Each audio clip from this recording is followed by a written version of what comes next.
So Liebknecht was the son of the SPD founder Wilhelm Liebknecht, and Rosa Luxemburg became prominent members within the left-wing faction of the Social Democratic Party of Germany, or the SPD.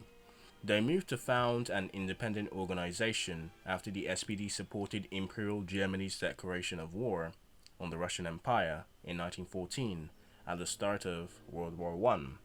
Besides their opposition to what they saw as an imperialist war, Rosa Luxemburg and Karl Liebknecht maintained the needs for revolutionary methods, in contrast to the leadership of the SPD, who participated in the parliamentary process. The two were imprisoned from 1916 until 1918 for their roles in helping to organize a demonstration in Berlin against German involvement in this war. After 2 years of war, opposition to the official party line started to grow within inside the SPD. More and more members of the parliament refused to vote for war bonds and then were expelled, which ultimately led to the formation of the Independent Social Democratic Party, or the USPD. The Spartacus League was part of the USPD in its formation period. After the Russian Revolution of 1917, the Spartacus League began agitating for a similar course, a government based on local workers' councils within Germany. So after the abdication of Kaiser Wilhelm II, last German emperor, in the German Revolution of November 1918, a period of instability began, which lasted until 1923, the early Weimar years, the uprising years. On the 9th of November 1918, from the balcony of the Kaiser's Berliner Straßenluster, or former Kaiser, Karl Liebknecht declared Germany a free socialist republic. However, earlier that same night, Philipp Schrödermann of the SPD had declared a republic from the Reichstag. Oh, well, Weimar now, since Berlin was in crisis. So in December 1918, the Spartacus Bund formally renamed itself to the Communist Party of Germany, or the KPD. And in January 1919, the KPD, along with the Independent Socialists, launched the Spartacus Uprising. This included staging massive street demonstrations intended to destabilize the Weimar government, led by the centrists of the SPD under Chancellor Friedrich Ebert. The government accused the opposition of planning a general strike and a communist revolution in Berlin. With the aid of the Freikorps, or the Freikorps, Ebert's administration quickly crushed the uprising, and Rosa Luxemburg and Karl Liebknecht were taken prisoner, killed in custody, and thrown in the Ruhr River. But now the Spartacus Manifesto, which reads as follows: The question is not democracy. The question today is not democracy or dictatorship. The question that history puts on the agenda reads: bourgeoisie democracy or socialist democracy.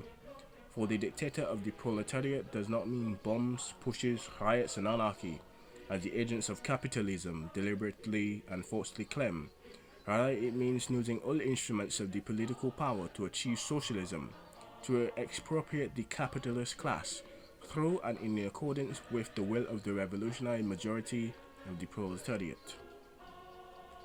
And the prominent members of this Spartacus League, before they returned to the they transformed into the KPD, but Jörg Grosse, Leo Schingels, Paul Levy, Karl Liebknecht, Rosa Luxemburg, Julian Marschlowski, Ernst Mayr, Franz Mörding, Wilhelm Pilk, August Tellermeier, Bertha Tellermeier, and the grandmother of communism, well, in Germany, Carla Zetkin. But let me try something quick. Is pretty much it.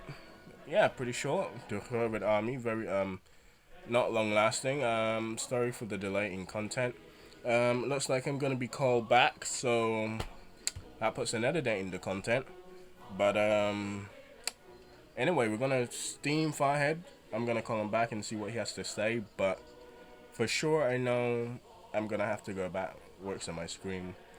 Probably might have to go back to stocking shelves as well soon when I ask that question. So looks like my holiday has come to an end. I didn't do shit. Probably like what, 2 videos in the course of 3 weeks home. Like I barely pumped out like 3 or 4 good videos. So that's gonna change though, because YouTube, I really learned that YouTube should be a hobby and not a job, because unless you're prepared to make it a job and without circumstances, it's gonna turn into a real headache and burn out really fast, like Winds of Redemption, the Rat King himself, Darkstar, Phil, and even me at some points. But I want to thank you all for watching. Thank you all for listening, and we're gonna do more content. I promise you, because we have to finish Germany at least by the end of November. That's it.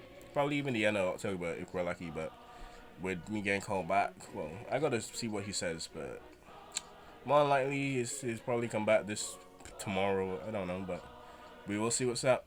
But anyway, yeah, at least I'll be able to pump out content more consistently, kinda, maybe. But anyway, GG boys, learn something.